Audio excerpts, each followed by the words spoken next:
पहला प्रश्न। भगवान, न सा सभा यत्र न सन्ति वृद्धा, वृद्धा न ते एन वदन्ति धर्मं, नासौ धर्मो यत्र न सत्यमस्ति, न तत् सत्यम यच्छलेनानु विद्धमम्। जिसमें वृद्ध नहीं है वह सभा नहीं है। जो धर्म को नहीं बतलाते वे वृद्ध नहीं है। जिसमें सत्य नहीं है वह धर्म नहीं है। जिसमें छल मिला हुआ है वह सत्य नहीं। भगवान महाभारत के सुभाषित पर कुछ कहने की कृपा करें। सहजानंद।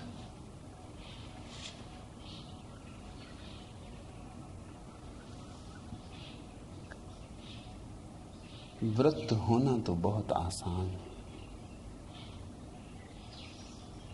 कुछ न करो तो भी वृद्ध हो ही जाओगे। अधार्मिक भी वृद्ध हो जाता है, धार्मिक भी वृद्ध हो जाता है, पापी भी पुण्यात्मा भी, साधु भी असाधु भी।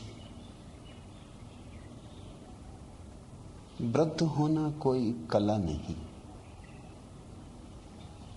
पशु पक्षी भी वृद्ध होते हैं, वृक्ष भी वृद्ध होते हैं, पहाड़ पर्वत भी वृद्ध होते हैं। जैसे विंध्याचल पर्वत पृथ्वी का सबसे बूढ़ा पर्वत, इतना कि उसकी कमर झुक गई है। उसकी झुकी कमर के कारण ही ये कहानी बनी कि अगस्त्य ऋषि दक्षिण गए, तब विंध्याचल ने झुक के उनको नमस्कार किया और वे कह गए कि जब तक मैं लौट ना आऊं तब तक तू झुका रहना। फिर वो लौटे नहीं, वो समाप्त ही हो गए। तब से बेचारा विंध्याचल झुका ही है। असलियत यह है कि विंध्याचल पृथ्वी पर सबसे बूढ़ा पर्वत है और हिमालय सबसे युवा।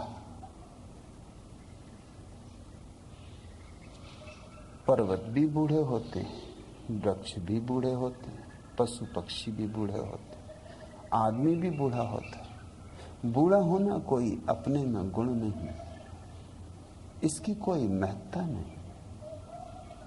इसलिए ये सूत्र कहता है जिसमें वृद्ध नहीं है वह सभा नहीं। इसका अगर मोटा मोटा अर्थ लो तो ये सूत्र बिल्कुल गलत है। लेकिन इसका गहरा अर्थ भी लिया जा सकता है। मैं आश्वासन नहीं दे सकता कि वही गहरा अर्थ महाभारत का भी रहा होगा,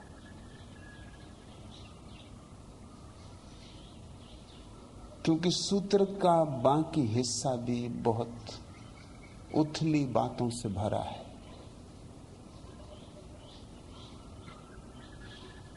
लेकिन इन उथली बातों का संकेत इस भांति उपयोग किया जा सकता है कि तुम्हारे लिए मार्गदर्शक हो सके। इसलिए मुझे चिंता नहीं कि महाभारत का क्या अर्थ है। मुझे इसकी चिंता है कौन सा अर्थ तुम्हारे लिए सार्थक होगा। मुझे तुम्हारी फिक्र है, महाभारत से मुझे क्या लेना देना। इसलिए वृद्ध का मैं अर्थ करता हूं परिपक्व, बूढ़ा नहीं। जीवन के अनुभव ने जिसे प्रौढ़ता दी, उम्र उसकी कुछ भी क्यों न हो। शंकराचार्य 33 वर्ष की उम्र में मरे, वृद्ध तो नहीं थे,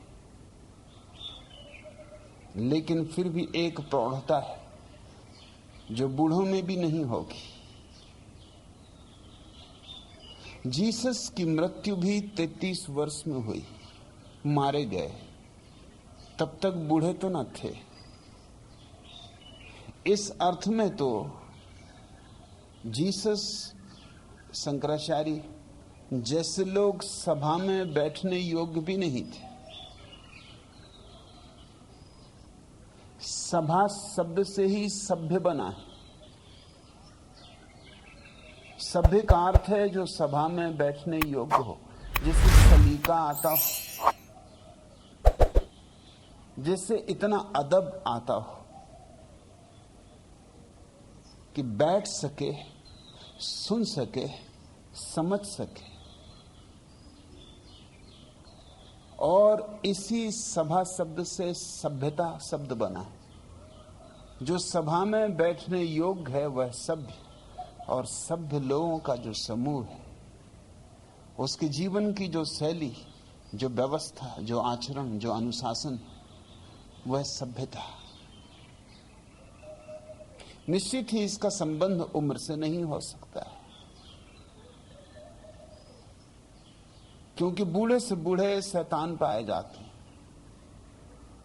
और कभी कभी युवा से युवा संत भी। सच तो यह है, जो युवा होते हुए संत ना हो सका, क्या खाक बूढ़ा होकर संत हो सकेगा? जब ऊर्जा थी, जब जीवन को समझने का, जीवन की चुनौती को अंगीकार करने का सामर्थ्य था, जब अज्ञात की यात्रा पर निकलने की क्षमता थी, छाती थी, तब जो न गया उस अभियान पर, तब जिसने जीवन के शिखर छूने के लिए अपने पंख न फैलाए, जब उड़ सकता था, जब प्राणों में सितारों को छूने के सपने थे,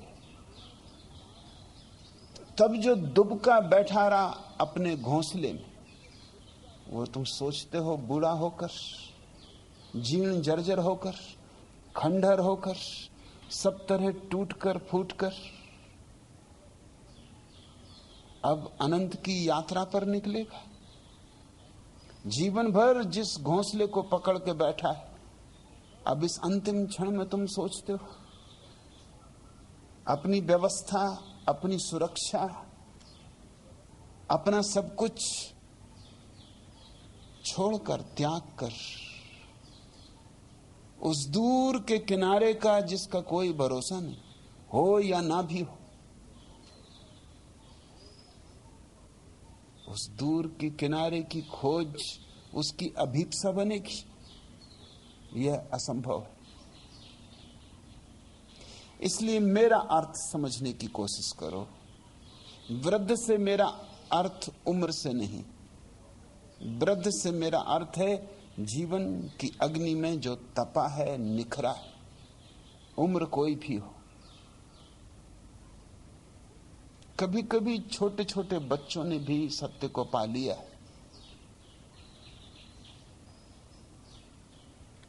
आसानी से पा लिया, क्योंकि उनके चित्त का कागज कोरा था, उनके चित्त के दर्पण पर अभी धूल न जमी थी। इसलिए जीसस ने बार बार कहा, धन्य भागी हैं वे जो छोटे बच्चों की भांति, क्योंकि वे ही मेरे परमात्मा के राज्य में प्रवेश कर सकेंगे। अगर महाभारत और जीसस के वचन में मुझे चुनना हो तो मैं जीसस का वचन चुनना पसंद करूंगा। इसमें ज्यादा सच्चाई है, ज्यादा प्रखर अग्नि, अंगार। लेकिन अगर हम वृद्ध शब्द को नई परिभाषा दें, नया अर्थ दें, जो हमेशा देना चाहिए, हीरों पर नए पहलू दिए जा सकते हैं, तो क्यों ना शब्दों के साथ भी हम वही करें। हीरों को निखारा जा सकता है, पुराने से पुराने हीरों को नई रौनक, नई ताजगी, नई चमक दी जा सकती है। जहां तक मुझसे बन पड़ता है, वहां तक मैं हर पुराने सत्य को नई भावभंगिमा देता हूं। जहां ये असंभव ही होता है वहीं इंकार करता हूं। इंकार करने में मुझे कोई रस नहीं, मजबूरी। वृद्ध का अर्थ उम्र से तो मैं नहीं ले सकूंगा। जहां तक महाभारत का संबंध है, वृद्ध से अर्थ उम्र का ही रहा होगा, क्योंकि भारत की ये पुरानी धारणा रही कि 25 वर्ष तो विद्याध्ययन, बचपन, फिर 25 वर्ष गृहस्थाश्रम, वो दूसरी सीढ़ी अनुभव, फिर 25 वर्ष वानप्रस्थ आश्रम, जंगल जाने की तैयारी, और फिर चौथा चरण 75 वर्ष के बाद सन्यास। वृद्ध को ही सन्यास लेने का अधिकार था, क्योंकि वृद्ध से ही आशा थी कि वो परंपरा को बचाएगा। बूढ़े की हिम्मत ही नहीं होती क्रांति की, बगावत की। उसके भीतर की आग कभी की बुझ चुकी। उसके भीतर अब खोजने से चिंगारी भी न मिलेगी। राख ही राख का ढेर है। अब इस बूढ़े पर भरोसा किया जा सकता है, न्यस्त स्वार्थ इस पर भरोसा कर सकते। यह वही दोहराएगा जो परंपरा कहती, जो शास्त्र कहते। ये इंच भर यहां वहां नहीं हटेगा, ये लकीर का फकीर होगा। अब इस बुढ़ापे में ये इतनी हिम्मत नहीं करेगा कि झंझट मोल ले, बंधे हुए स्थापित मूल्यों से टक्कर ले। अब इस आखिरी उम्र में, जबकि पत्ता पीला पड़ गया है, तूफानों से उलझने की हिम्मत पत्ते की नहीं हो सकती। तूफान तो दूर, हवा का छोटा सा झोंका भी इस पत्ते को ले गिरेगा। अब तो ये पत्ता जोर से पकड़ेगा उस वृक्ष को, जितनी देर पकड़े रह सके। अब तो इसकी पकड़ बहुत मजबूत हो जाएगी। अब तो मरने का डर ही पर्याप्त होगा इसे। नरक, स्वर्ग, सारी धारणाओं को यह स्वीकार कर लेगा। ईश्वर पर अब संदेह न कर सकेगा। संदेह करने के लिए थोड़ा युवापन चाहिए। स्वर्ग और नरक पर प्रश्न चिन्ह लगाने के लिए मौत से जरा फासला चाहिए।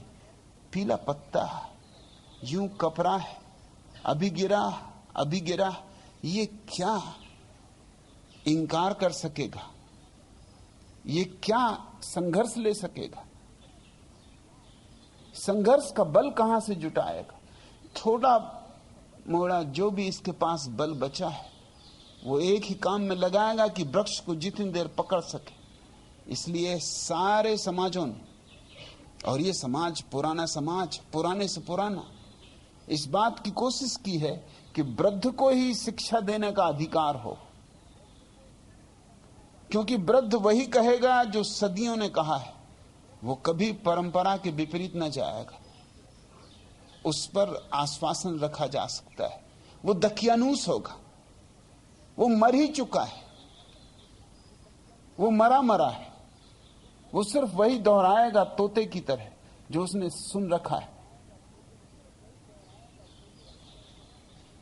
न्यस्त स्वार्थ वृद्धों का सहारा लेते, इसलिए सभी न्यस्त स्वार्थ बूढ़े को समादर दो इसका आग्रह करते। बच्चे का अपमान है, जवान की निंदा है, बूढ़े का समादर है। यूं अगर गौर से देखो तो तुमने जीवन का इंकार कर दिया और मृत्यु का समादर किया। बूढ़ा मृत्यु के करीब है, जीवन से रोज दूर हटता गया है।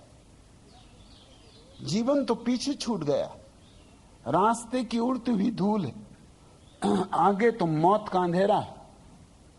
वृद्ध को सम्मान देने वाले समाज मौत को सम्मान दे रहे हैं। सम्मान तो मिलना चाहिए बच्चे को,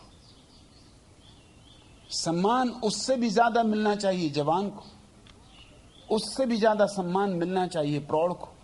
और जो इस तरह जीवन को क्रांति में ढंग से जिए, तब अगर वृद्ध हो तो उसकी वृद्धता प्रौढ़ता होगी, परिपक्वता होगी। बुद्ध भी वृद्ध हुए, 82 वर्ष के हुए, लेकिन 82 वर्ष की उम्र में भी वही आग, वही प्रज्वलित अग्नि। मरते क्षण आखिरी संदेश भी यही है, अपने दिए स्वयं बनो। परंपरा का आग्रह नहीं, शास्त्र का आग्रह नहीं, सुनी सुनाई बकवास का आग्रह नहीं। सुकरात 80 साल के उम्र में जहर दे के मारा गया, लेकिन मरते समय भी चित्त उसका युवा है। बाहर जहर तैयार किया जा रहा है, उसके शिष्य रो रहे हैं और वो उनसे कह रहा है रो लेना बाद में, इतनी क्या जल्दी। 6 बजने के करीब, 6 बजे जहर दे दिया जाएगा। रोने के लिए तुम्हें जिंदगी पड़ी, थोड़ी देर मेरे साथ और हो लो, थोड़ी देर और मेरे साथ जी लो, फिर मैं यहां नहीं रहूंगा। रोना पीछे कर लेना, रोना धोना कभी भी कर लेना, जब सुविधा हो तब कर लेना। अभी तो हंस लो, अभी तो बोल लो, अभी तो समारोह, अभी तो मैं जिंदा हूं, अभी तो मैं जवान हूं, अभी तो मरा नहीं। और अगले क्षण क्या होगा, इतनी जल्दी क्या है, फिर इतनी चिंता क्या है। मरने में 2 ही संभावनाएं। ये देखते हो मरते हुए आदमी की, जो बाहर सिल पर जहर घोंटा जा रहा, उसकी आवाज आ रही, घरर घरर, जहर तैयार होता जा रहा है, घड़ी का कांटा करीब पहुंच रहा है, इधर सूरज ढला, इधर जहर का प्याला तैयार हो जाएगा, और सूरज ढलने के करीब है। लेकिन जरा भी मोह नहीं जीवन का, जरा भी पकड़ रखने की आसक्ति नहीं। और जो सुकरात ने कहा वो बड़ा विचारणीय, मरते हुए आदमी का वक्तव्य।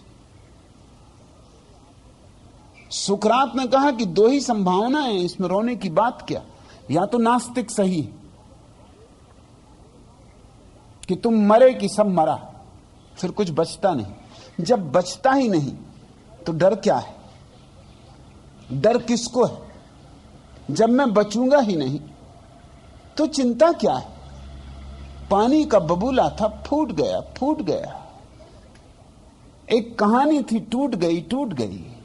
एक सपना था, बिखर गया, बिखर गया। यूं भी सपने में कुछ न था, यूं भी पानी के बबूले में क्या था। तो अगर नास्तिक सही कहते, ये सुकरात की चिंतना की प्रक्रिया थी, ये सुकरात के सोचने का ढंग था, ये उसकी कला थी। अगर नास्तिक सही कहते हैं तो रोना बंद करो। नास्तिक यही कह रहे हैं कि मैं हूं ही नहीं, इसलिए मिट जाऊंगा, जो है ही नहीं वो मिटेगा, मिटना ही चाहिए। और अगर आस्तिक सही कहते हैं कि आत्मा अमर है, देह गिरेगी मगर आत्मा बचेगी, फिर तो रोने को कुछ भी नहीं, देह तो मैं नहीं हूं। अगर आस्तिक सही तो मैं आत्मा हूं, आत्मा अमर है, तो भी रोने को कुछ नहीं। और ये 2 ही विकल्प हैं, तीसरा कोई विकल्प नहीं। दोनों हालत में आनंद से विदा दो। ये युवा चित्त मगर प्रौढ़ चित्त दोनों हैं इस सुकरात का। अभी यूं जवान जैसे ताजा ताजा फूल, अभी यूं जवान जैसे धुला नहाया दर्पण, सद्ध स्नात, और यूं प्रौढ़ कि मौत भी द्वार पर दस्तक दे रही और इसके भीतर कोई हलन चलन नहीं, कोई कंपन नहीं।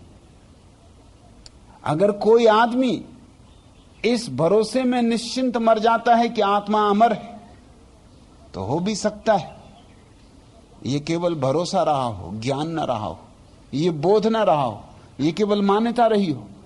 और मान्यता एक तरह का सम्मोहन पैदा कर देती, और यह भी हो सकता है कि कोई नास्तिक इस भरोसे में मर जाता हो कि सब समाप्ति हो रहा है, इसलिए चिंता क्या। मगर वो मान्यता भी मान्यता है। सुकरात की प्रौढ़ता बहुत अद्भुत है। कोई मान्यता नहीं, मान्यता होती ही बुद्धुओं की, बुद्धिमान की कोई मान्यता नहीं होती। बुद्धिमान तो प्रतिक्षण जीवन को उसकी चुनौती के साथ स्वीकार करता। ये चुनौती सामने खड़ी, दो विकल्प है, मौत अभी जानी नहीं, इसलिए सुकरात कहता है जिसको मैंने जाना नहीं उसके संबंध में तुमसे क्या कहूं। बचूंगा या नहीं बचूंगा ये तो मर के ही जानूंगा, उसके पहले नहीं कह सकता हूं। हां, मरते मरते जो भी बन सकेगा कह जाऊंगा। और मरते मरते भी सुकरात कहता गया।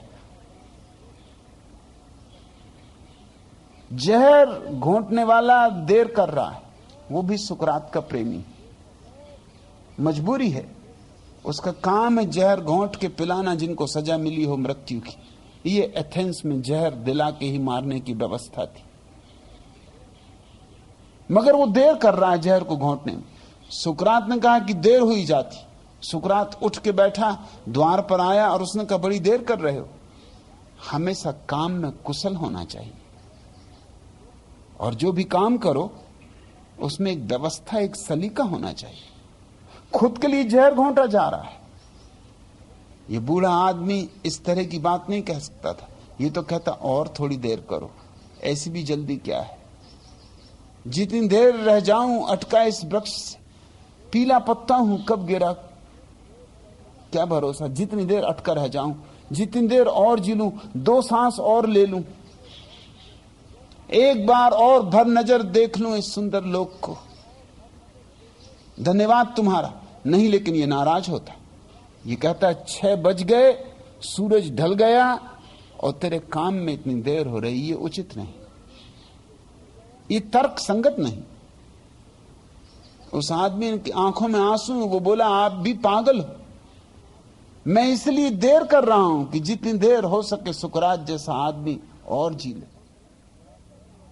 सुकरात ने कहा जीना तो देख चुका, अब मौत को देखना है।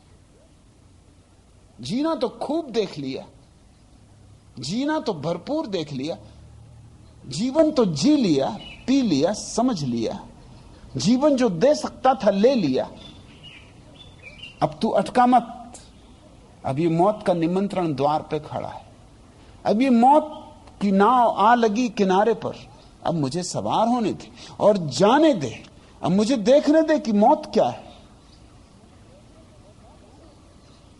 जहर पिया, सुकरात लेट गया। उसके शिष्य उसके डर के कारण रो भी नहीं सकते, शोरगुल भी नहीं मचा सकते। उनकी छाती फटी जा रही है स्वभावतः, उनकी आंखें गीली हैं, और जैसे रात का अंधेरा उतरने लगा उनके आंसू भी ढलने लगे, क्योंकि अब सुकरात देख ना सकेगा। और सुकरात क्या कह रहा है? सुकरात कह रहा है सुनो, गौर से सुनो, मेरे पैर शून्य हुए जा रहे हैं, लेकिन मैं अपने भीतर स्वयं को उतना का उतना पाता हूं, जरा भी अंतर नहीं। यूं मेरे घुटने तक सन्नाटा आ गया। अब मैं अपने घुटने को छूता हूं तो मुझे कोई स्पर्श का बोध नहीं होता। अर्थात घुटने तक सुकरात मर चुका है, लेकिन मेरे भीतर अभी मैं अखंड हूं, मेरी चेतना में कुछ भी नहीं मरा। और तब जंघाओं तक सुकरात खबर देता है मैं मर चुका। तब कहता है मेरे हाथ भी ठंडे पड़े जा रहे हैं। अब मैं अपने हाथों को भी अनुभव नहीं कर रहा हूं, मगर याद रखना मेरी चेतना अभी वैसी की वैसी अखंड है, अछूती है। वहां कुछ भी परिणाम नहीं हुआ, जहर वहां नहीं पहुंचा है, शायद जहर वहां नहीं पहुंचेगा। और तब वो कहता है मेरे हृदय की धड़कनें भी अब ठंडी पड़ने लगी। आहिस्ता आहिस्ता मेरा हृदय डूबा जा रहा है, मगर मैं तुमसे कहता हूं कि मैं नहीं डूबा हूं, मैं वैसा ही सतेज हूं। सच पूछो तो मेरा तेज और प्रखर है। मैं मर नहीं रहा हूं। जैसे एक नया जीवन, जैसे सांप केंचुली बदल रहा है, एक कारागृह से मुक्त हो रहा हूं। और तब वो कहता है अब मेरा मस्तिष्क भी शून्य होने लगा, शायद ये मेरा आखिरी वक्तव्य होगा, क्योंकि मेरी जीभ पर भी असर आ रहा है और जीभ लड़खड़ाने लगी। अंतिम बात तुमसे कह जाऊं कि मस्तिष्क शून्य हुआ जा रहा है, जीभ लड़खड़ा रही है, लेकिन मैं स्थिर हूं। भीतर कुछ भी नहीं लड़खड़ाया है, भीतर सब मौन है, सब सन्नाटा है, ऐसा जैसा कभी न था। मैं आनंदित हूं, मैं मर नहीं रहा हूं, मैं मर नहीं सकता हूं, सब मर गया है। और इसलिए इस मरी हुई देह के बीच में मैं पहली बार इस पृष्ठभूमि में अपनी अमरता का अनुभव कर रहा हूं। मैं अमृत हूं। यह प्रौढ़ता, उम्र का कोई सवाल नहीं। जीसस 33 साल की उम्र में वृद्ध हैं, प्रौढ़। सुकरात 82 साल की उम्र में वृद्ध हैं। महावीर इसी उम्र में 82 के करीब, बुद्ध 82 के करीब। उम्र से कुछ लेना देना नहीं। तब यह बात सही हो सकती है, ना सा सभा यत्र न संति वृद्धा। जिसमें वृद्ध नहीं वह सभा नहीं। जहां प्रौढ़ लोग नहीं, जहां परिपक्व लोग नहीं, जिन्होंने जीवन की अग्नि में अपने को तपाया और निखारा नहीं, जो भगोड़े हैं, पलायनवादी हैं, जो जिए नहीं हैं, जो जीवन की तरफ पीठ करके भाग गए, जो रणछोड़ दास जी, इनसे सभा नहीं बनती, इनसे सत्संग निर्मित नहीं होता। मरने की दुआएं क्यों मांगू, मरने की दुआएं क्यों मांगू, जीने की तमन्ना कौन करे। ये दुनिया हो या वो दुनिया, अब ख्वाहिश से दुनिया कौन करे, मरने की दुआएं क्यों मांगू। जो आग लगाई थी तुमने उसको तो बुझाया अस्कों ने, जो अस्कों ने भड़काई है उस आग को ठंडा कौन करे, मरने की दुआएं क्यों मांगू। जब कश्ती साबितो सालिम थी, जब कश्ती साबितो सालिम थी, साहिल की तमन्ना किसको थी। जब कश्ती साबितो सालिम थी, साहिल की तमन्ना किसको थी। अब ऐसी शिकस्ता कश्ती पर साहिल की तमन्ना कौन करे, मरने की दुआएं क्यों मांगो। दुनिया ने हमें छोड़ा है दिल, हम छोड़ न दें क्यों दुनिया को। दुनिया को समझकर बैठे, अब दुनिया दुनिया कौन करे, मरने की दुआएं क्यों मांगू, जीने की तमन्ना कौन करे। ये दुनिया हो या वो दुनिया, अब ख्वाहिश दुनिया कौन करे, मरने की दुआएं क्यों मांगू। वस्तुतः जो प्रौढ़ है, न तो उसके भीतर जीने की अभीप्सा रह जाती और न मरने की आकांक्षा। ये कसौटी।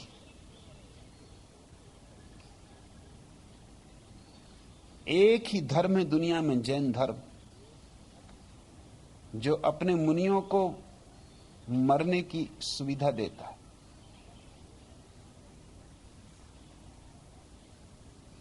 जो इस बात की आज्ञा देता है कि जब मुनि ऐसा अनुभव करे कि अब जीने में कोई सार नहीं, वो अन्न जल त्याग दे, आमरण अनशन पर बैठ जाए और यूं रोज अपने को गलाता गलाता मर जाए।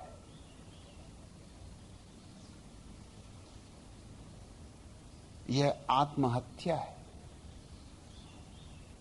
और विचारनीय है। ये जैन धर्म की पूरी जीवन दृष्टि की पराकाष्ठा है।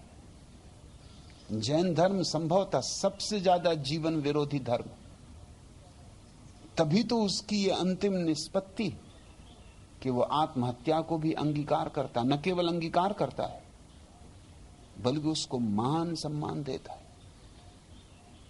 अभी अभी कर्नाटक में बाहुबली की विशाल प्रतिमा पर लाखों रुपए खर्च करके दूध से प्रतिमा को स्नान कराया गया। संभवतः पृथ्वी पर सबसे बड़ी प्रतिमा है बाहुबली की। अपूर्व है कला की दृष्टि से, मगर ये जान के तुम चकित होगे कि प्रतिमा बाहुबली की बनी क्यों। ये बनी संलेखना के कारण। संलेखना जैनियों का शब्द है आत्महत्या के लिए। बाहुबली ने संलेखना करके, आमरण उपवास करके अपना शरीर त्याग कर दिया। इसलिए ये विशाल प्रतिमा खड़ी की गई सम्मान में। ये सम्मान इतना बड़ा दिया गया कि न तो महावीर की ऐसी कोई प्रतिमा है, न नेमिनाथ की कोई ऐसी प्रतिमा है, न ऋषभदेव की जैन धर्म के प्रथम तीर्थंकर की कोई ऐसी प्रतिमा है। और ये भी जान के तुम हैरान होगे कि जैन मानते हैं केवल 24 तीर्थंकर हुए, इसलिए उन 24 को छोड़ के किसी और को भगवान नहीं कहते। लेकिन वे सभी सहज मरे, संलेखना से नहीं मरे। मौत जब आई तब आई। बाहुबली अपने हाथ से मरे, इसलिए शास्त्रीय नहीं है बाहुबली को भगवान कहना, क्योंकि वो कोई तीर्थंकर नहीं। ना ही किसी शास्त्रों में उनके भगवान होने का उल्लेख। लेकिन शोरगुल मचा के, दुदुम्बी पीट के उनको भगवान बाहुबली कहना शुरू कर दिया गया। उनको भगवान कहने का कुल कारण इतना था कि उन्होंने अपने हाथ से जीवन का त्याग किया। लेकिन ये जरा सोचने जैसा है। जो व्यक्ति जीवन से ऊब गया है वही तो जीवन का त्याग करेगा। और ऊब कोई बड़ी ऊंची अवस्था नहीं, ऊब कोई आनंद नहीं, ऊब कोई जीवन का अनुभव नहीं, ऊब कोई जीवन का सौंदर्य नहीं, ऊब कोई जीवन के श्रेष्ठ दल का खिलना नहीं। ऊब तो सिर्फ इतना बताती है कि तुम गलत ढंग से जिए। तुम जिए नहीं, तुम जीवन से अपरिचित रह गए। और तुम इतने ऊब गए हो जीवन से कि अब तुम्हारी आशा मौत पे अटकी कि जीवन में तो कुछ नहीं पाया, शायद मौत में कुछ मिल जाए। आशा नहीं मरी, वासना नहीं मरी। चूंकि तुम जीवन ठीक से न जिए, सम्यक रूप से न जिए, इसलिए जीवन खाली का खाली गया। हाथ भरे नहीं जीवन की संपदा से। तो अब आशा कर रहे हो मृत्यु से। वही वासना जो जीवन में अधूरी रह गई उसे मृत्यु में पूरा करना चाहते हो। जिसे जीवन में पूरा ना कर सके उसे मृत्यु में क्या खाक पूरा करोगे? जीवन लंबा है, मृत्यु तो एक क्षण में घट जाएगी। जो इतने लंबे समय में भी ना कर सके वो एक क्षण में कैसे कर पाओगे? मृत्यु तो उसी की सुंदर हो सकती है जिसका जीवन परम सुंदर रहा हो। मृत्यु तो जीवन की पराकाष्ठा है। वह तो अंतिम स्वर है बांसुरी का। लेकिन जिसने जीवन भर बांसुरी को साधा हो, जिसके स्वर सधे हों, बंधे हों सुरताल लय में, जिसका छंद जगा हो, वही मौत को गाते हुए, नृत्य लेते हुए अंगीकार कर सकेगा। उसे मरने के लिए आयोजन करने की जरूरत नहीं। आयोजन तो वासना है। मौत आएगी तो अंगीकार, आनंद से, अवभाव से, जैसा जीवन अंगीकार। उसके भीतर ये दुविधा नहीं, ये द्वैत नहीं। इसलिए बाहुबली को दिया गया ये सारा सम्मान, मृत्यु को दिया गया सम्मान। लेकिन मृत्यु को सीधा सामने लाया नहीं जाता, उसे छिपाया जाता है। हम हर तरह से छिपाने की कोशिश करते हैं। जैन मुनि जो नग्न रहते हैं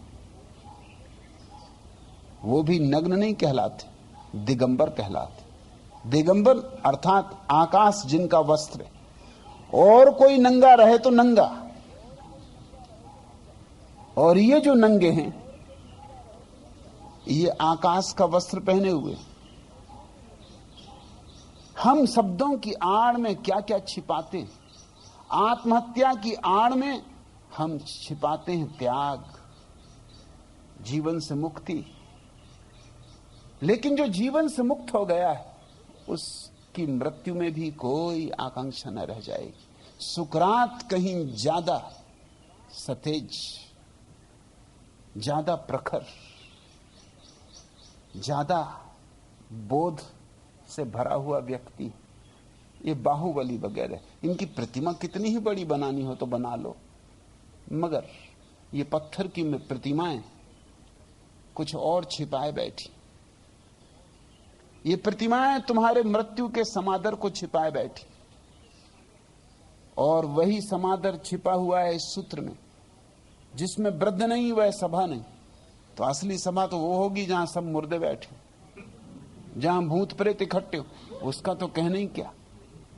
वो असली सत्संग, महासत्संग, वो तो मरघट पे ही होगा।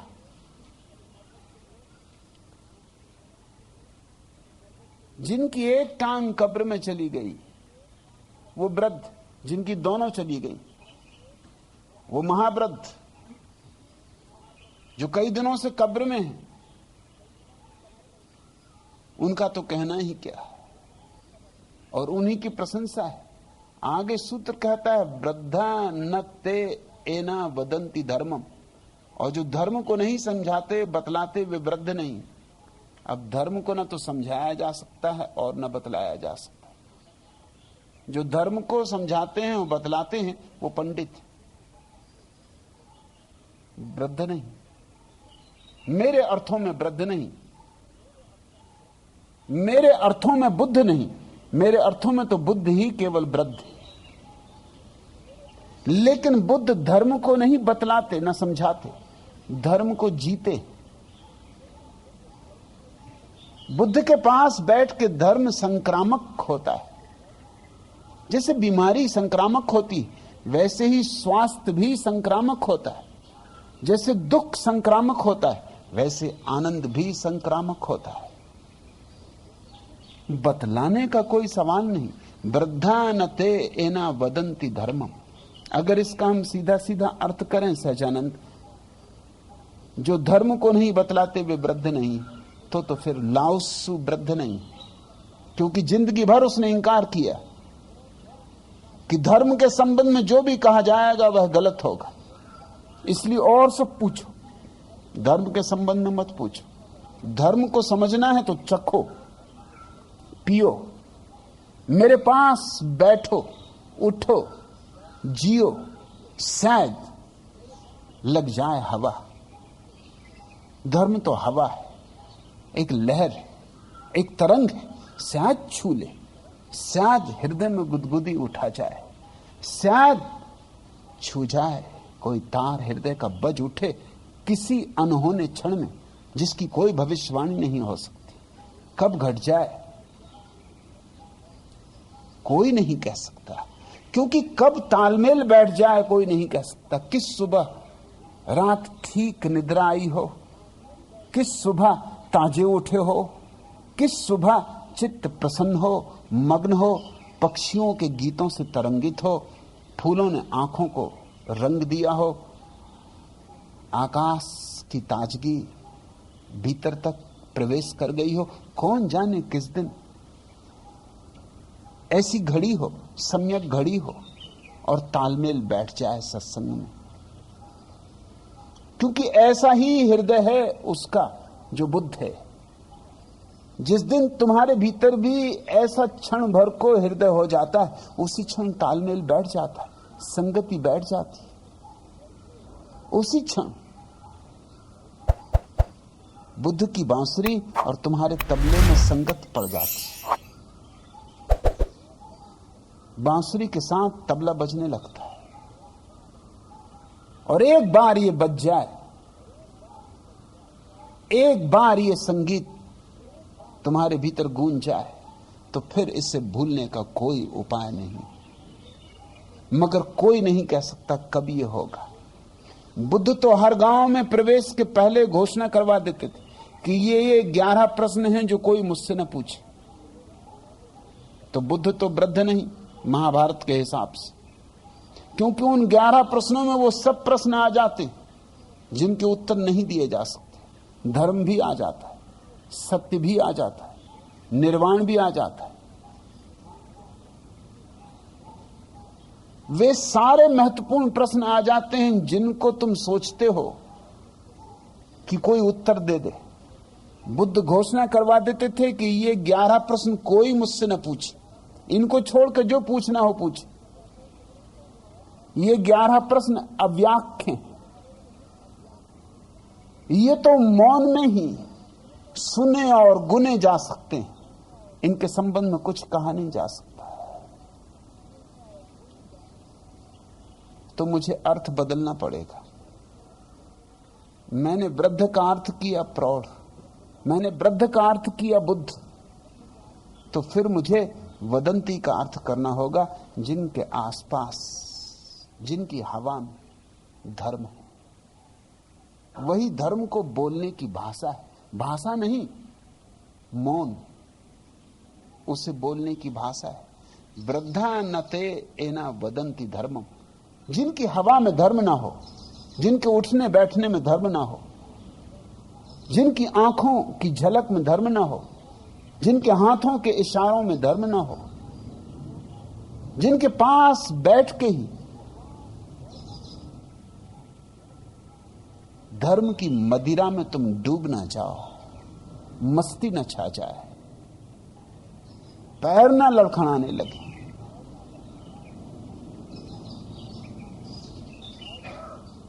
तो समझना कि धर्म नहीं।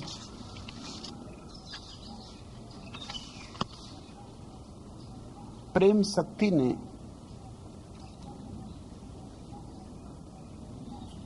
एक कविता प्रश्न के रूप में भेजी, वह इस संदर्भ में उपयोगी होगा।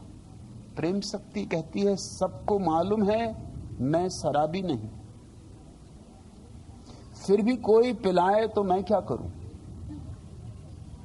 सिर्फ एक बार नजरों से नजरें मिली, हर कसम टूट जाए तो मैं क्या करूं।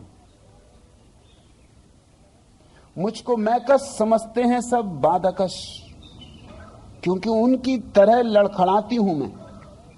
मेरी रग रग में नशा मोहब्बत का है, जो समझ में ना आए तो मैं क्या करूं। सिर्फ एक बार नजरों से नजरें मिली, हर कसम टूट जाए तो मैं क्या करूं। हाल देखकर मेरा सहमे सहमे है वो, सहमे सहमे हैं वो। कोई आया है जुल्फें बिखेरे हुए, मौत और जिंदगी दोनों हैरान हैं।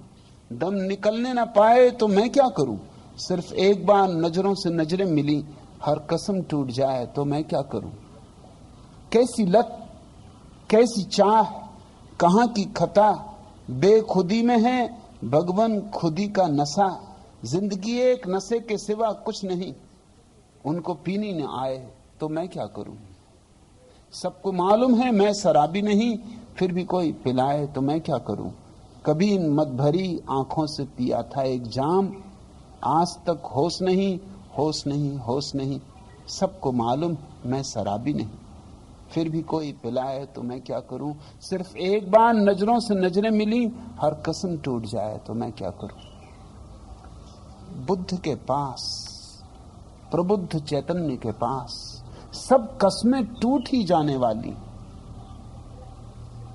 क्योंकि कस्में दिलाई थी अंधों ने, अंधेरे में जी रहे लोगों ने। और बुद्धों के पास आके वे सारी कस्में टूट ही जाएंगी, टूट ही जाने वाली। एक बार किसी बुद्ध से नजर मिली कि तुम्हारी पूरी जिंदगी बदली। फिर कुछ करना भी चाहो तो करने का कोई उपाय नहीं। वही प्रेम शक्ति पूछ रही, वो कहती हर पल मुझे लगता है आप मेरे करीब। लगता है, पागल हूं ही। ऐसी मस्ती छाई रहती है, पूछ रही कि जीने का ढंग ही बदल गया। एक है गैर मस्त आदमी का जीवन, उदास, थका मांदा, उबा हुआ, अपनी लाश को अपने ही कंधों पर ढोता हुआ घसट रहा है, भीड़ के धक्कम धक्के में चला जा रहा है। सब चल रहे हैं इसलिए चल रहा है, सब जिस तरफ चल रहे हैं उसी तरफ चल रहा है।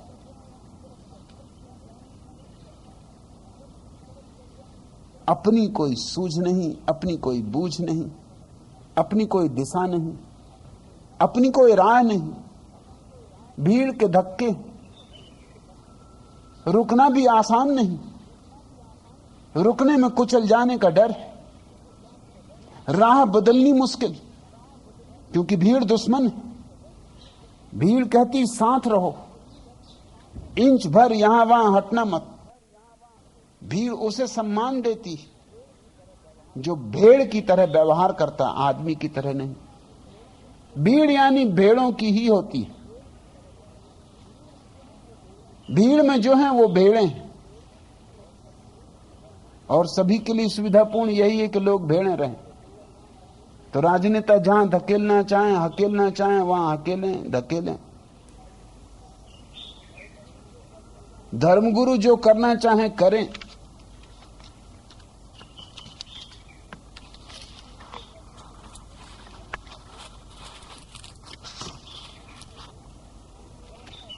डिब्बा था रेल का, तूफान मेल का, डिब्बे में डाकू थे, डाकुओं के हाथों में बंदूकें, चाकू थे। 75 यात्री थे, यात्रियों में एक थे खद्दर के कपड़ों में, दिखते थे नालायक लेकिन विधायक थे। जब से चढ़े थे बोले ही जाते थे, वर्तमान सरकार को सर्वोत्तम बताते थे। डाकुओं को देखकर यात्री सब डर गए, विधायक नहीं डरे, सीट पर खड़े हुए।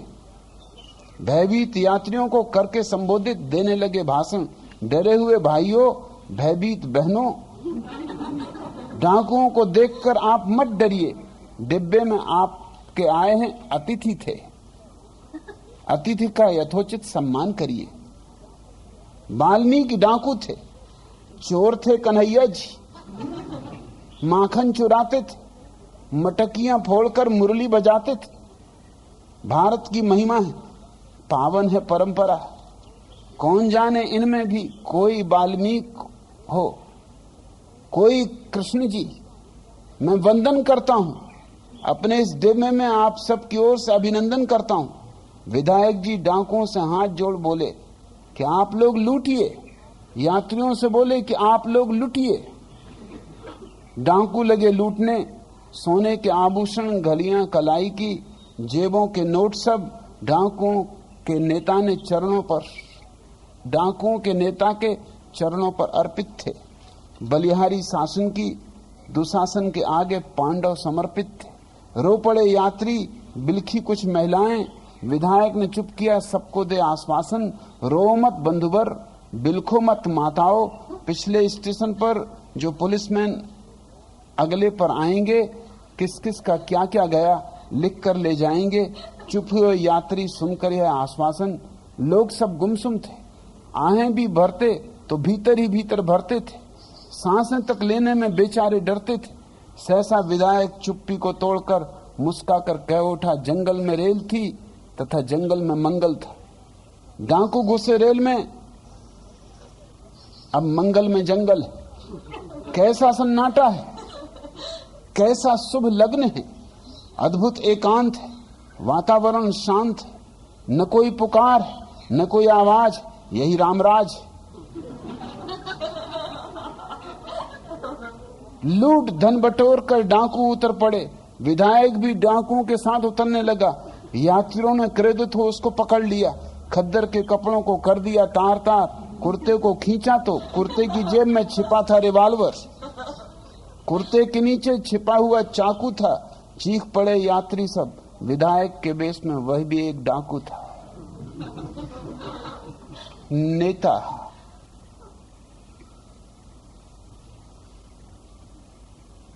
यही चाहते हैं कि लोग भेड़ें रहें,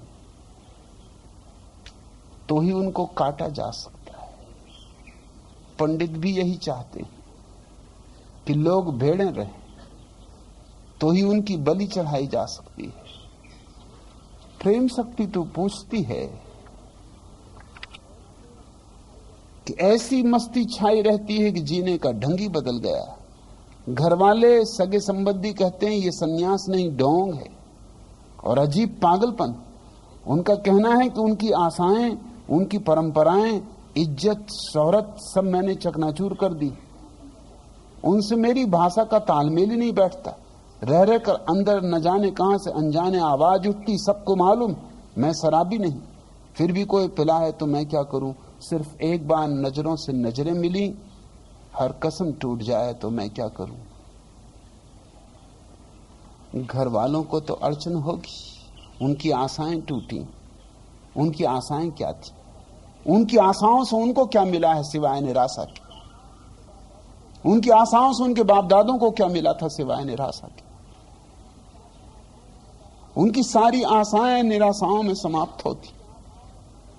उनकी आशाओं की सरिताएं हमेशा निराशाओं के मरुस्थल में खो जाती। मगर फिर भी एक पागलपन, एक अंधापन। हर बाप हर मां अपने बेटे को वही रोग दे जाते जिनमें वो सड़े, जिनमें वो गले, जिनमें वो मरे, जिनमें वो पचे, जिनमें उनकी जिंदगी बेकार गई। लेकिन फिर भी एक अहंकार कि बच्चे हमारी सौगात को संभाल के रखें। इज्जत जो कि कभी थी ही नहीं। किस इज्जत की बातें कर रहे हो? जिंदगी इतने गलत ढंग से जिए हो कि बेइज्जती के सिवाय तुम्हारी जिंदगी में और क्या है। हाँ, यह हो सकता है कि भारत रत्न की उपाधि मिली हो, यह हो सकता है कि गांव के मेयर चुने गए हो, यह हो सकता है कि बड़े तुमने प्रमाण पत्र जुटा लिए हो, सोने के तगमे मिले हो। मगर ये सब धोखे हैं। भीतर गड्ढे के गड्ढे हो, खाली के खाली हो। जैसे आए थे वैसे ही खाली विदा हो गए। ये सब कागज के प्रमाण पत्र यहीं पड़े रह जाएंगे। इनका कोई मूल्य नहीं, 2 कौड़ी भी मूल्य नहीं। लेकिन प्रेम शक्ति, उनको चोट तो लगेगी। उनकी आशाएं टूट गईं, उनकी परंपराएं टूट गईं। और परंपराओं में था क्या उनकी? किसने क्या पाया है परंपराओं से? सिर्फ गुलामी के अतिरिक्त और कुछ भी नहीं। उनकी इज्जत शोहरत वो तो टूटेगी। वो तो मीरा भी नाची प्रेम शक्ति तो भी टूट गई थी। मीरा कहती है लोक लाज खोई।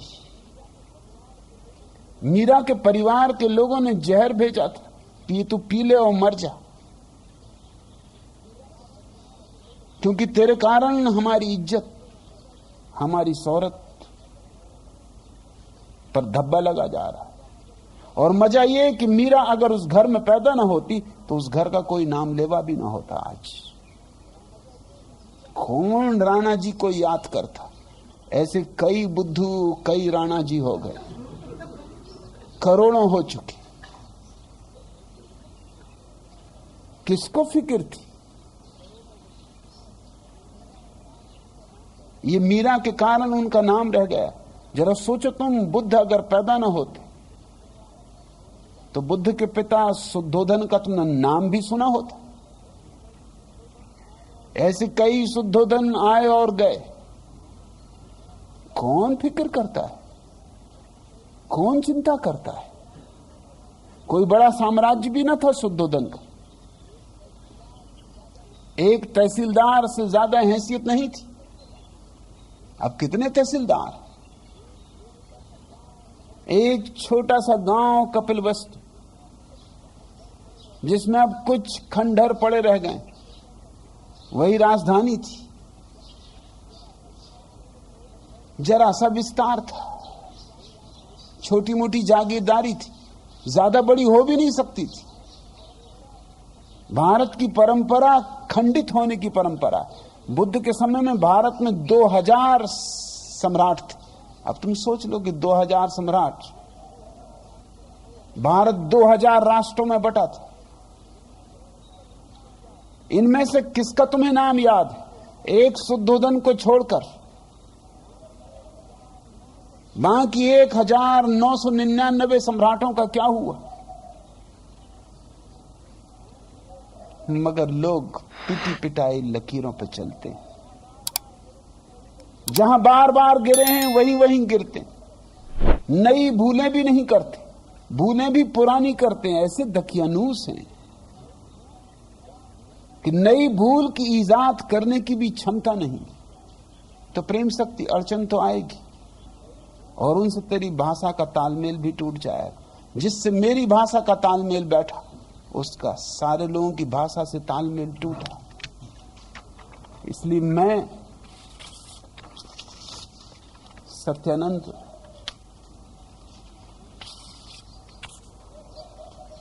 उसको कहूंगा वृद्ध, उसको कहूंगा बुद्ध, जिसकी मौजूदगी में, जिससे आंख से आंख मिल जाए तो नशा छा जाए, जिसके हाथ में हाथ आ जाए तो जीवन में नई पुलक आ जाए जो कभी न थी पहले। हृदय एक नई धड़कन ले ले, एक नया नृत्य ले ले। धर्म को जो समझाए नहीं, बताए नहीं, जिए, और जिसके पास धर्म जीवंत हो उठे, ऐसा मैं अर्थ करूंगा। अर्थ मेल खाता हो महाभारत से, न खाता हो, मुझे किसी महाभारत से क्या लेना देना। मैं किन्हीं शास्त्रों के समर्थन के लिए यहां नहीं हूं। हां, अगर कोई शास्त्र मेरे समर्थन में हो, ये उस शास्त्र का सौभाग्य। नासौ धर्मो यत्र न सत्यमस्ति, जिसमें सत्य नहीं है वह धर्म नहीं। अब ये भी कोई बात है? सत्य धर्म पर्यायवाची। अब जिसमें सत्य नहीं है वह धर्म नहीं है, इसको कहने की कोई जरूरत? जो बोतल खाली उसमें शराब नहीं, ये भी कहना पड़ेगा? ये तो अंधा भी टटोलेगा तो पहचान लेगा कि बोतल खाली है। शराब तो दूर, इसमें पानी भी नहीं। सत्य ही तो धर्म है। लेकिन महाभारत ये समझाने की कोशिश कर रहा है कि सत्य शास्त्रों में, और जो शास्त्रों में है वही धर्म। वृद्ध शास्त्र दोहराते, इसलिए वो जो कहते हैं वो सत्य। फिर तो बहुत सत्य हो जाएंगे, क्योंकि जैन वृद्ध कुछ और कहते, बौद्ध वृद्ध कुछ और कहते, हिंदू वृद्ध कुछ और कहते, मुसलमान वृद्ध कुछ और कहते, ईसाई वृद्ध और कुछ कहते। फिर तो बहुत धर्म हो जाएंगे, फिर तो बहुत सत्य हो जाएंगे। और सत्य एक और धर्म भी एक। धर्म और सत्य पर्यायवाची।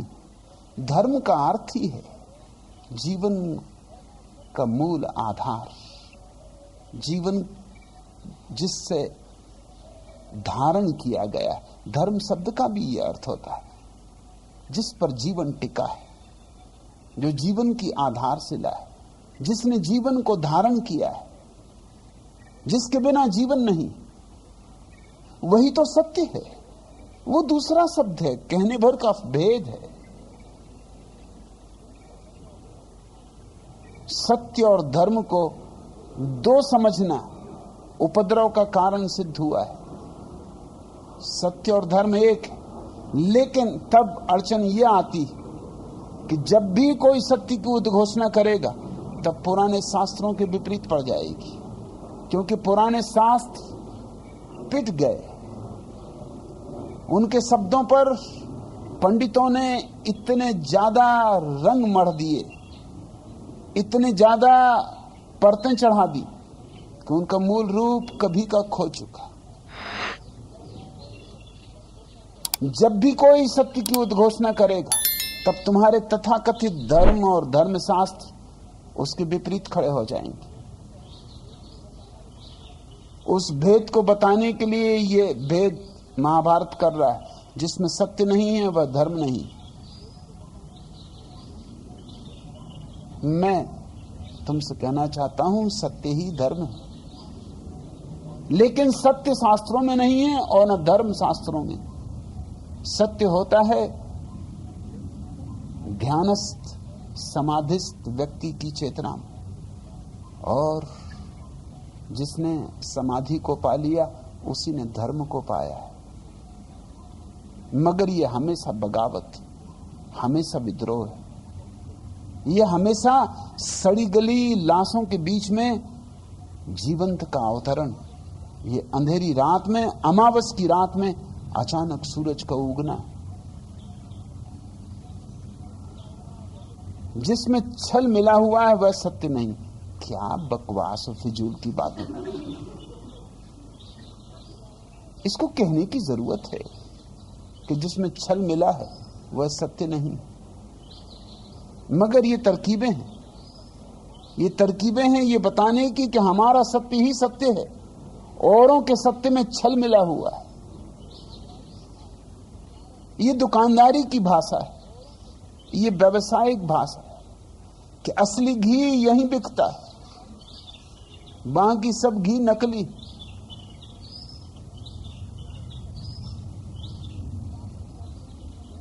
जैन शास्त्र कहते हैं कि जैन शास्त्र ही सदशास्त्र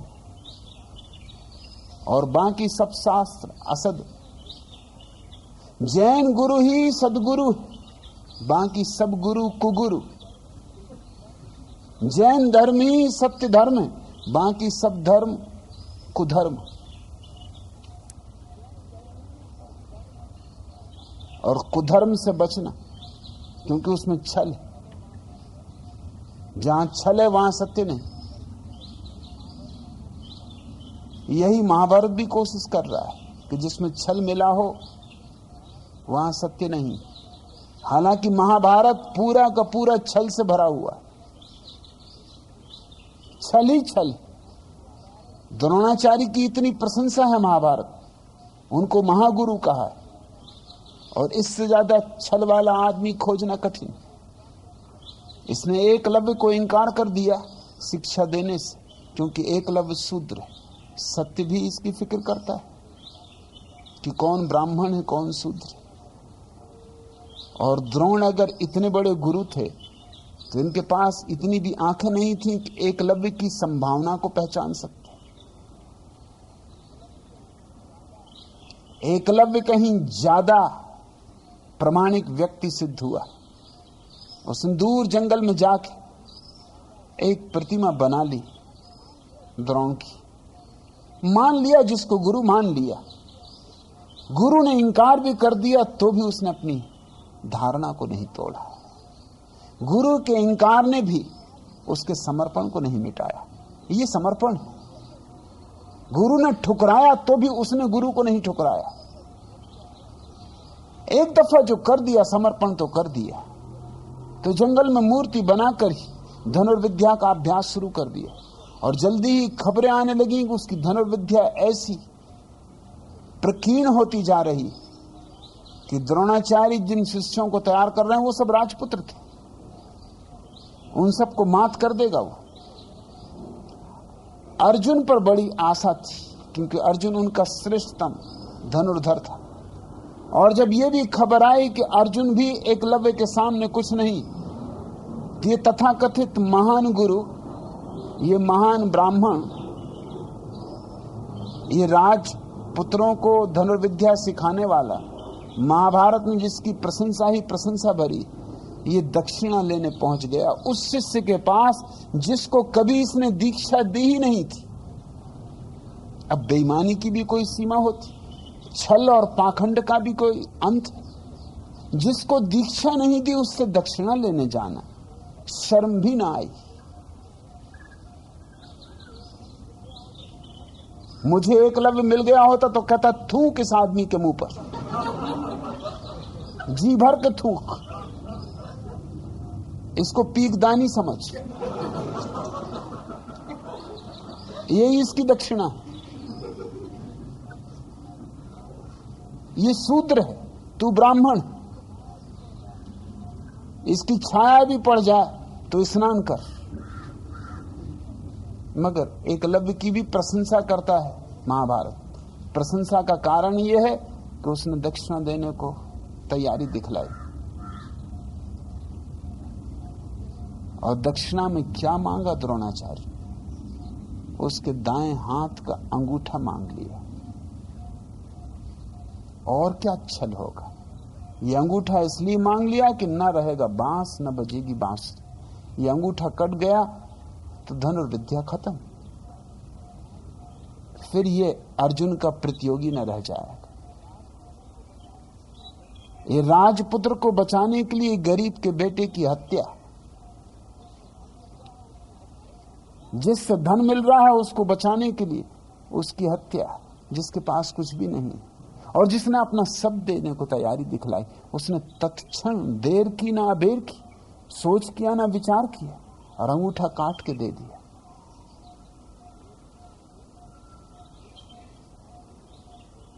ये द्रोणाचार्य की प्रशंसा इसलिए कि उन्होंने शूद्र को इंकार किया, और एकलव्य की प्रशंसा इसलिए कि उसने इस पाखंडी और छली आदमी को अपना अंगूठा काट के दे दिया।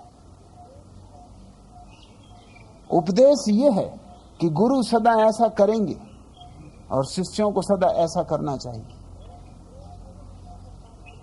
ऐसे गुरुओं को भी अंगूठे काट के दे देना चाहिए। गर्दन मांगे तो गर्दन दे देनी चाहिए। जो तुम्हें जूते से ठुकराने योग्य भी नहीं मानते, जूते से भी ठुकराएंगे तो उनका जूता भी गंदा हो जाएगा। और फिर वक्त पर यही द्रोणाचार्य अर्जुन को भी धोखा दे गया। ये आदमी ही धोखेबाज था। ये खड़ा हुआ कौरवों के साथ क्योंकि इसको दिखाई पड़ा कि पांडवों के जीतने की कोई संभावना नहीं। अरे जहां जीत वहां समझदार आदमी होता। तब ये भूल गया अर्जुन को भी, तब ये भूल गया पांडवों को भी। इनकी संभावना जीत की नहीं थी। ये तो दर दर के भिखारी हो गए थे। इसकी प्रशंसा की गई और भीष्म की प्रशंसा की गई। भीष्म जब कौरव और पांडव दोनों जुआ खेल रहे थे, भली भांति परिचित थे कि शकुनी ने, कौरवों के मामा ने झूठे पासे बनाए, चालबाजी से भरे हुए पासे। उनको किसी भी तरफ फेंको, जीत निश्चित है। फिर भी चुप रहे। छल किसको कहते हैं? और सब हार गए पांडव, द्रौपदी को दांव पे लगाया तब भी चुप रहे। तब भी इतना मुंह ना खुल सका इस महाज्ञानी का, महावृद्ध का, ये परम ब्रह्मचारी का। तब भी मुंह ना खुला कि ये क्या अन्याय हो रहा है। और सारा षड्यंत्र पता है कब ये द्रौपदी भी जाएगी, क्योंकि वो पासे तैयार किए हुए पासे। और द्रौपदी भी गई। और जब दुर्योधन उसके वस्त्र उतार के नग्न करने लगा तब भी भीष्म चुप रहे। ये कमजोर, ये नपुंसक, इनकी प्रशंसाएं, ये कायर, इनकी इतनी प्रशंसा कि अंत में खुद कृष्ण अर्जुन को कहते हैं और युधिष्ठिर को कहते हैं कि मरते हुए भीष्म से ज्ञान ले लो, धर्म का थोड़ा संदेश ले लो, इनसे कुछ उपदेश ग्रहण कर लो, जैसे कि कोई ये बुद्ध हो। इनसे क्या उपदेश लेना है? और ये आदमी फिर भी कौरवों की तरफ से लड़ा। ये जालसाजी से भरी हुई किताबें, ये षड्यंत्रों से भरे हुए शास्त्र, इनमें सत्य खोजने कहां जाते हो? इनसे बचो। सहजानंद, इसमें अगर कुछ बचाने योग्य सूत्र में है तो इतना कि वृद्ध का अर्थ प्रौढ़ करना, बुद्ध करना, और धर्म को बतलाने का अर्थ धर्म को जीना करना, क्योंकि वही उसके बतलाने का अर्थ है। धर्म और सत्य एक हैं ऐसा जानना। और स्वभावतः ये कुछ कहने की बात ही नहीं कि जहां छल है वहां सत्य नहीं।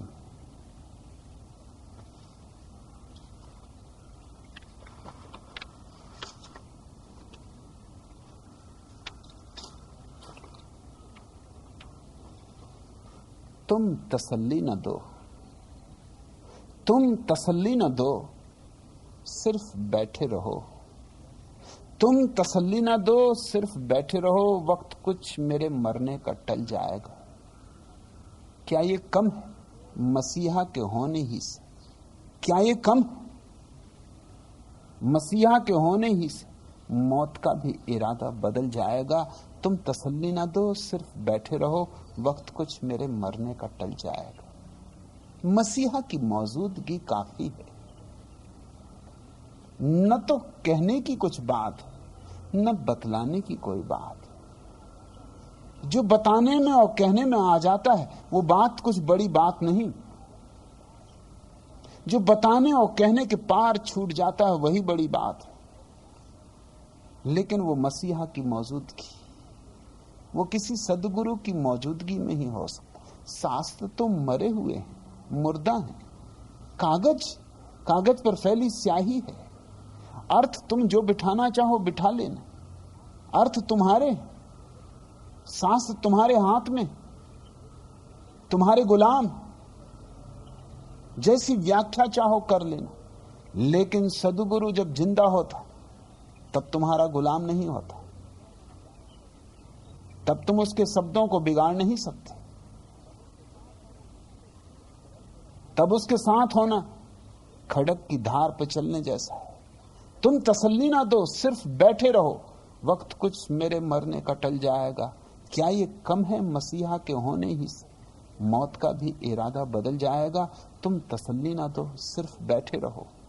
रुख से पर्दा उठा दे जरा सा किया, रुख से पर्दा उठा दे जरा सा किया, बस अभी रंग महफिल बदल जाएगा। रुख से पर्दा उठा दे जरा सा किया, बस अभी रंग महफिल बदल जाएगा। जो कि बेहोश हैं आएंगे होश में, गिरने वाला जो है वो संभल जाएगा। साकी सूफी प्रतीक है सदगुरु का, जिसके पास दिव्य आनंद की शराब लुटाई जाती, जो भरता ही जाता है अपनी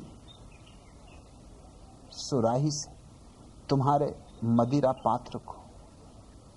रुख से पर्दा उठा दे जरा सा किया, बस अभी रंग महफिल बदल जाएगा। और जब जरूरत होती, जब भी देखता है कि कोई शिष्य तैयार है तो रुख से पर्दा उठाता है। लेकिन यह तैयारी के क्षण में ही हो सकता है, क्योंकि जब साकी रुख से पर्दा उठाएगा तो तुम्हें सिवाय शून्य के और कुछ भी ना पाओगे। और शून्य को झेलने की सामर्थ्य होनी चाहिए, अन्यथा घबरा जाओगे,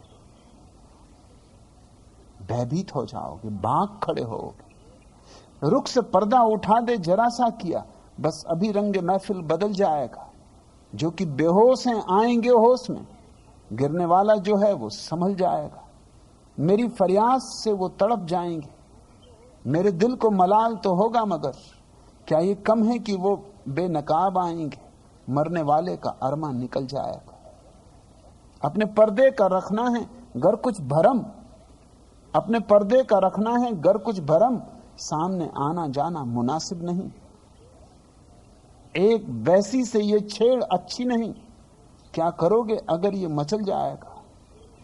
फूल कुछ इस तरह तोड़ ए बागवां, फूल कुछ इस तरह तोड़ ए बागवां, साख हिलने न पाए न आवाज हो, साख हिलने न पाए न आवाज हो, वरना गुलशन में फिर ना बाहर आएगी। दिल अगर हर कली का दहल जाए। इसलिए सदगुरु को बहुत संभल संभल के कदम लेने पड़ते हैं शिष्य के साथ। फूल कुछ इस तरह से तोड़ ए बागवां, शाख हिलने न पाए ना आवाज, वरना गुलशन में फिर ना बाहर आएगी। दिल हर कली का दहल जाएगा। तीर को यूं न खींचो कहा मान लो, तीर को यूं न खींचो कहा मान लो। तीर पे वक्त दिल में है सच जान लो। तीर निकला तो दिल हाथ, तीर निकला तो दिल साथ में आएगा। दिल जो निकला तो दम भी निकल जाएगा। तुम तसल्ली ना दो, सिर्फ बैठे रहो। वक्त कुछ मेरे मरने का टल जाएगा। क्या ये कम है मसीहा के होने ही से, मौत का भी इरादा बदल जाएगा। सदगुरु वृद्ध है, उसकी उम्र कुछ भी हो,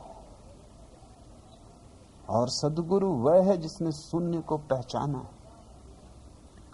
यद्यपि अपना पर्दा वो केवल उसी के लिए उठा सकता है जो शून्य को झेलने में समर्थ हो।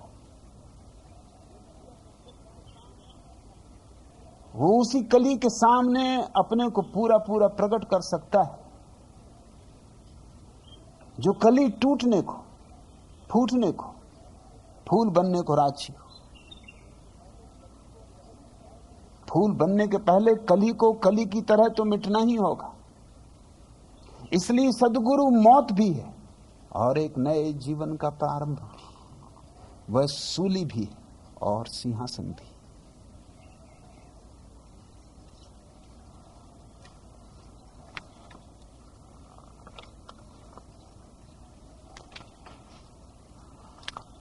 वीणा भारती ने पूछा है इस गीत में वही जो मैं कह रहा था सहजानंद को।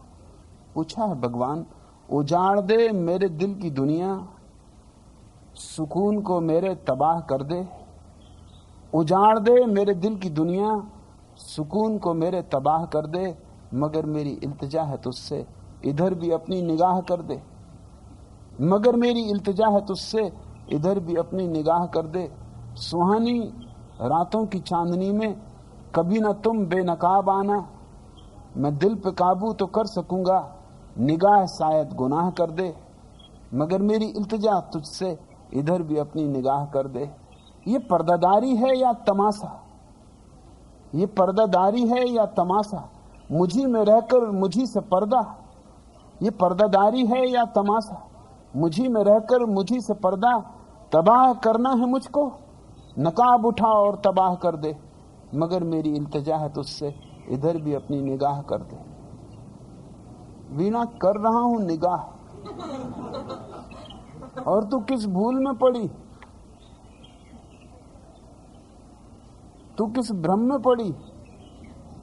तू पूछती उजाड़ दे मेरी दिल की दुनिया, उजाड़ ही चुका हूं, जरा मेरी तरफ देख। ये देखा उसने।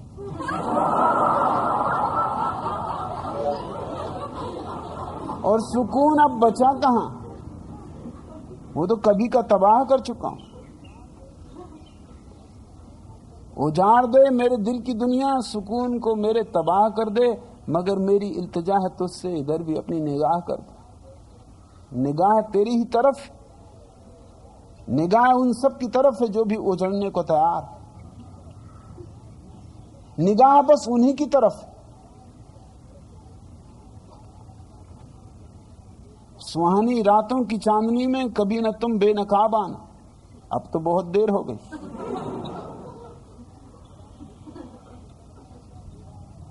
मैं दिल पे काबू तो कर सकूंगा, निगाह शायद गुनाह कर दे। गुनाह तो हो चुका, मगर मेरी इल्तिजा तुझसे, इधर भी अपनी निगाह कर दे। ये पर्दादारी है या तमाशा? ये दोनों।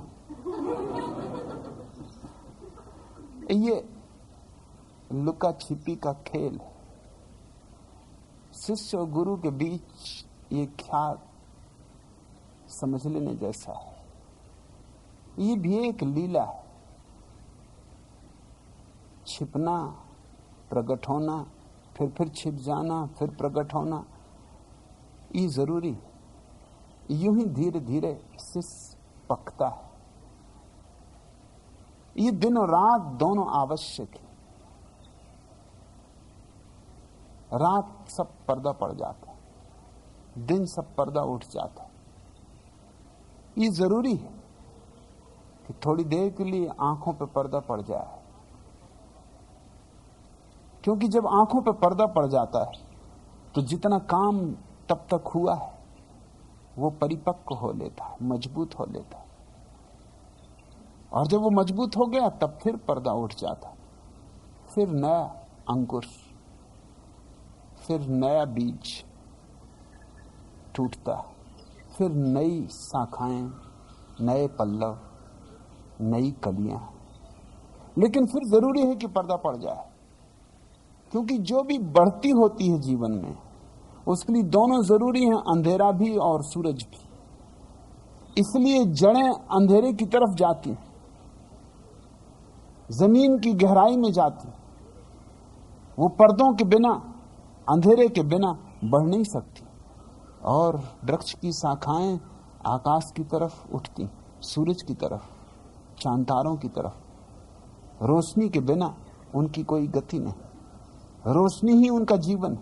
मगर वो जो फूल खिलेंगे ऊंची से ऊंची शाखा पर, उनका रस भी आता है गहरे से गहरे अंधेरे से। जीवन के इस विरोधाभास को समझना जरूरी है। ये पर्दादारी है या तमाशा, या का सवाल नहीं वीणा, ये दोनों है। सदगुरु को दोनों काम करने पड़ते, उसे कुछ अंधेरा भी कि तुम्हारी जड़ें मजबूत हो, कुछ रोशनी भी कि तुम्हारे फूल भी खिले। इसलिए सदगुरु का काम इस दुनिया में बहुत विरोधाभासी काम। कबीर ने कहा सदगुरु यूं हैं जैसे कुम्हार।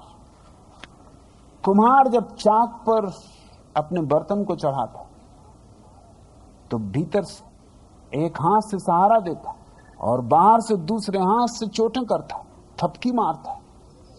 तभी आहिस्ता आहिस्ता भीतर का सहारा और बाहर की चोट, ये विरोधाभासी बातें। एक तरफ चोट, एक तरफ सहारा, इधर मारता है इधर पुचकारता है, और यूं आहिस्ता आहिस्ता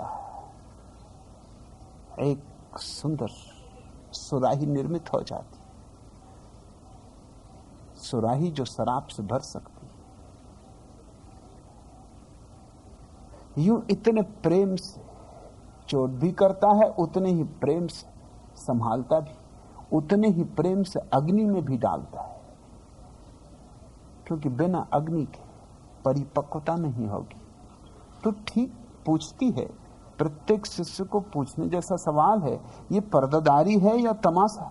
मुझी में रहकर मुझी से पर्दा तबाह करना है। अगर मुझको नकाब उठा और तबाह कर दे, तबाह तो करना है, तबाह करना शुरू भी कर दिया, मगर तबाह करने का भी एक सलीका होता, आहिस्ता आहिस्ता करना होता, हौले हौले करना होता। एकदम से कर दो, मजा नहीं।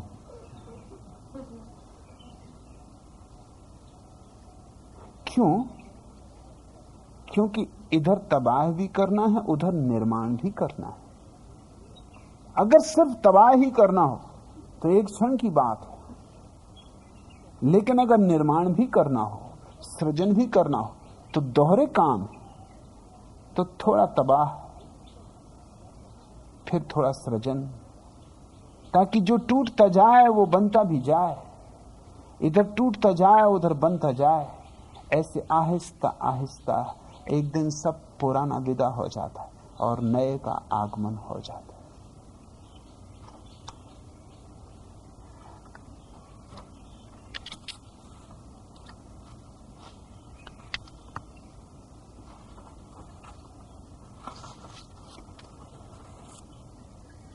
दूसरा प्रश्न, भगवान परशुराम ने फरसा चलाकर क्षत्रियों को मिटा डाला और तब खत्री पैदा हुए।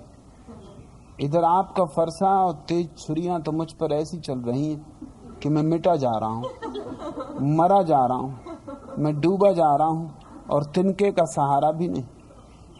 आपने बचकर भाग निकलने का उपाय भी छोड़ा नहीं। आपसे बचकर भाग निकलने का उपाय कुछ समझ में भी नहीं आता, और ना ही अभी मेरा कोई मरने डूबने का इरादा और तैयारी ही है। अब तो आप ही उबारें, अब क्या होना है, आपके इरादे क्या हैं, आप चाहते क्या हो? दीनदयाल खत्री।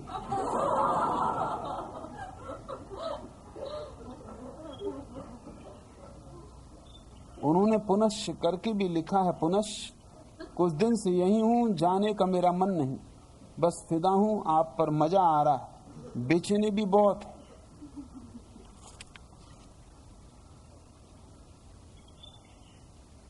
परशुराम ने छतरी मिटा डाले, ये बड़े दुर्भाग्य की बात थी। इस देश के जीवन में इससे बड़ा दुर्भाग्य और कोई घटा नहीं, क्योंकि जिस देश में छतरी मर जाए उस देश की छाती ही समाप्त हो जाती। जिस देश में छतरी मर जाए उस देश में बचता ही क्या है। छतरी से मेरा संबंध कोई छतरी वर्ण से नहीं, छतरी से मेरा संबंध है दुस्साहसियों से। अब तुम पूछते हो परशुराम ने फरसा चला के छतरियों को मिटा डाला और तब खतरी पैदा हुए। इधर आपका फरसा और तेज छुरियां तो मुझ पे ऐसी चल रही तो मैं मिटा जा रहा हूं। मुझे खतरियों को मिटाना ताकि छतरी फिर पैदा हो सके, और तो कोई उपाय नहीं। परशुराम जो गड़बड़ घोटाला कर गए हैं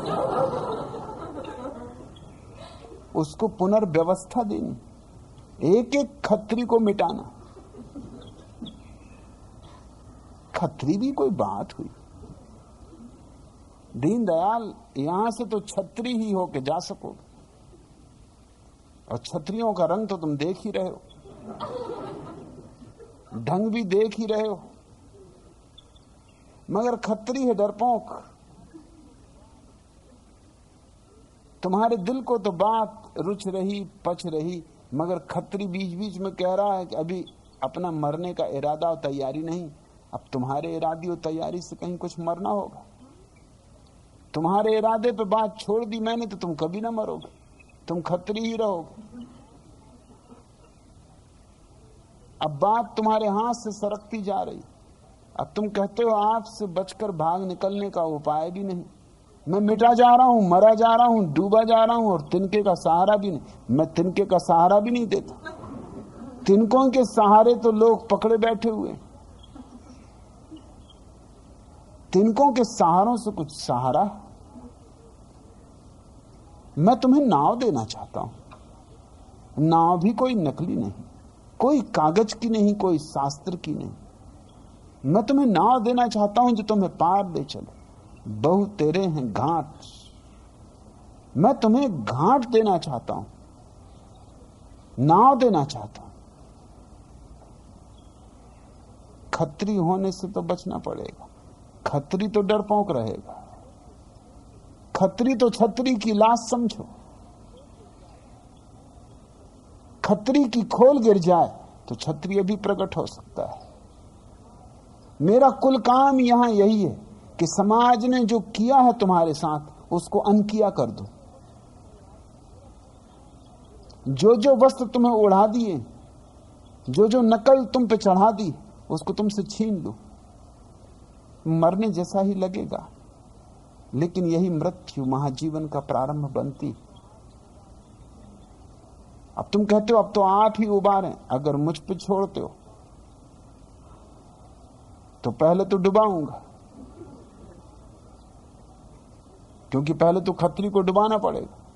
जब देखूंगा खतरी बिल्कुल डूब गए, अब छतरी ही बचा, तब छतरी को बाहर निकालूंगा। इसकी तैयारी लगता है हो रही, क्योंकि तुम कहते हो कुछ दिन से यही हूं, जाने का मेरा मन नहीं, बस फिदा हूं आप पर। तो तीर तो लग गया, और तीर कभी मैं पूरा नहीं मारता, बस छिदा रह जाता। निकाल सकते नहीं उसे, क्योंकि उसका दर्द बड़ा मीठा। और अंततः एक ना एक दिन प्रार्थना करनी पड़ती कि पूरा ही मार डाल, ये तीर को पूरा ही गुजर जाने दे। ये जो थोड़ा सा अटका हुआ तीर है, ये दर्द भी दे रहा है, मीठा दर्द भी दे रहा है, धीरे धीरे मिठास रास आने लगेगी और तब हिम्मत बढ़ेगी। और तब ये तीर को जब तुम ही प्रार्थना करोगे कि पूरा उतर जाने दो, तभी ये तीर पूरा उतरेगा। और वही बचने का उपाय है, वही उबरने का उपाय है। और पूछते हो अब क्या होना है? अब यही होना है, तीर को पार होना है। पूछते हो आपके इरादे क्या हैं? नेक नहीं है। मैं कोई अच्छी नियत का आदमी नहीं, एक से खतरनाक इरादे।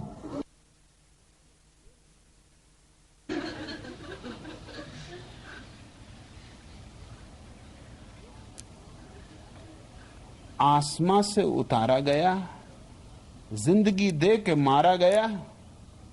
इश्क जिसने किया सोच ले, इश्क जिसने किया सोच ले, वो तो बेमौत मारा गया।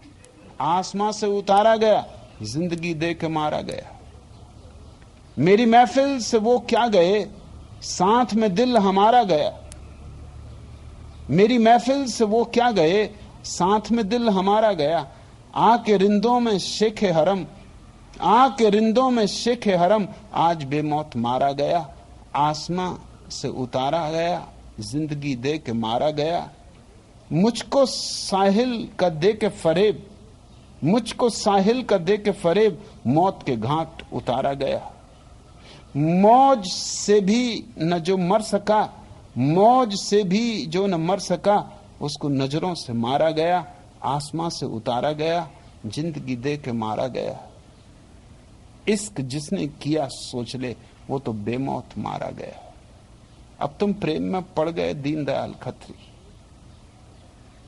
और प्रेम इस जगत में बड़ी से बड़ी मौत है, मगर असली मौत, क्योंकि उसी मौत से जीवन अंकुरित होता है, उसी मौत से जीवन कुंदन बनता है। मरीजे मोहब्बत, मरीजे मोहब्बत उन्हीं का फसाना, सुनाता रहा दम निकलते निकलते। मरीजे मोहब्बत उन्हीं का फसाना, सुनाता रहा दम निकलते निकलते। मगर जिक्र शाम अलम जब के आया, चरागे सहर बुझ गया जलते जलते। मरीजे मोहब्बत उन्हीं का फसाना, सुनाता रहा दम निकलते निकलते। इरादा था तर्के मोहब्बत का, इरादा था तर्के मोहब्बत का, लेकिन फरेबे तबुस्सम में फिर आ गए हम। इरादा था तर्के मोहब्बत का, लेकिन फरेबे तबुस्सम में फिर आ गए हम। अभी खा के ठोकर संभलने न पाए, अभी खा के ठोकर संभलने न पाए, कि फिर खाई ठोकर संभलते संभलते। मरीज मोहब्बत उन्हीं का फसाना, सुनाता रहा दम निकलते निकलते। उन्हें खत में लिखा था, उन्हें खत में लिखा था, दिल मुस्तरिब है, जवाब उनका आया मोहब्बत न करते। उन्हें खत में लिखा था, दिल मुस्तरिब है, जवाब उनका आया मोहब्बत न करते। तुम्हें दिल लगाने को किसने कहा था, तुम्हें दिल लगाने को किसने कहा था, बहल जाएगा दिल बहलते बहलते।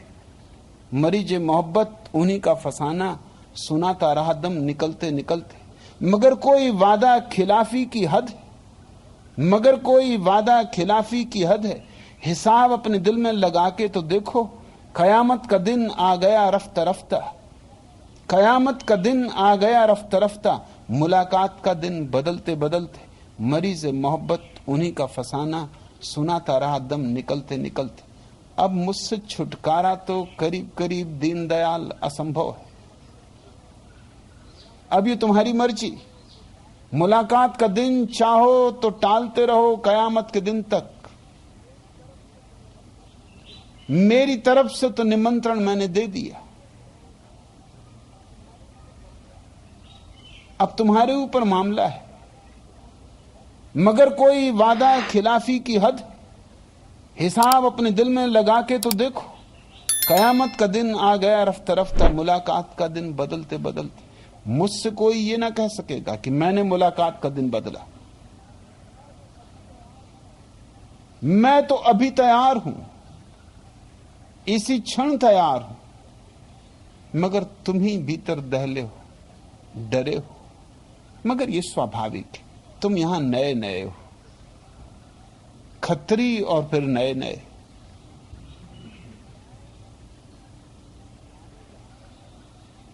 तो जाने का मन भी नहीं, जाओगे भी तो मैं पीछा करूंगा।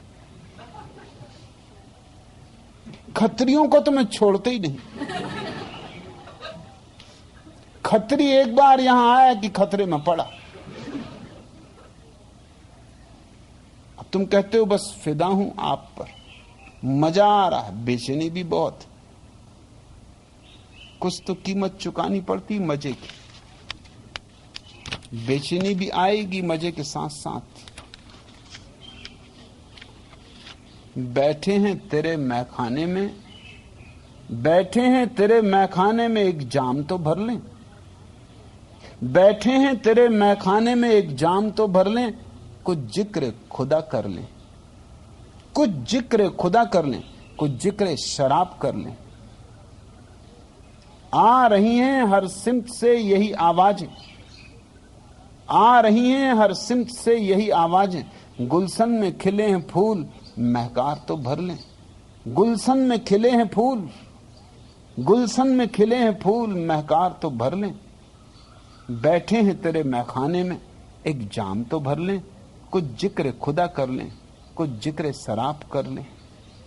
हर रोज लुटा करती, हर रोज लुटा करती है यहां प्रेम की दौलत, हर रोज लुटा करती है यहां प्रेम की दौलत।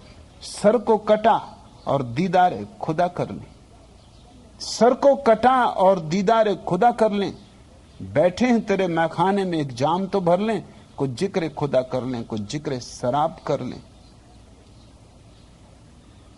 इतनी तैयारी दिखाओ। अब ये गर्दन जो